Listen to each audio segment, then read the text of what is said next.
Okay guys, benda ni sempoi je, tapi untuk korang yang selalu buat konten ataupun suka buat konten-konten POV, benda ni akan membuatkan korang punya video-video POV tu lagi cantik sebab korang boleh gunakan kedua-dua tangan korang bebas bergerak tanpa perlu pegang phone. Okey, cara dia korang sarungkan dekat korang punya leher, and then korang boleh lockkan dia punya kunci kat sini. Kemudian korang boleh adjust nak tinggi ke rendah ke, tak ada masalah. Lepas tu strap dada ni korang pasang supaya dia tak ke depan ke belakang bila korang menunduk ataupun tengah berjalan. Bila dia pasang macam ni, korang boleh keluarkan dia punya MagSafe, and then korang boleh adjust lah nak ke depan sikit ke, nak menunduk ke bawah ke, nak terus straight ke depan ke.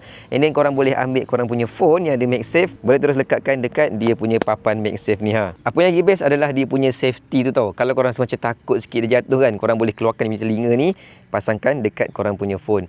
Nak menegak macam ni boleh, nak melintang pun boleh. Korang boleh adjust sesuka hati korang, ikut video macam mana yang korang nak buat. Lepas tu boleh buka kamera dan terus record video tanpa perlu korang pegang phone. Tangan korang bebas bergerak, nak buat video unboxing ke, jalan-jalan ke, tak ada masalah punya.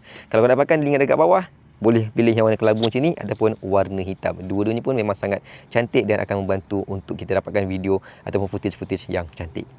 Mantap.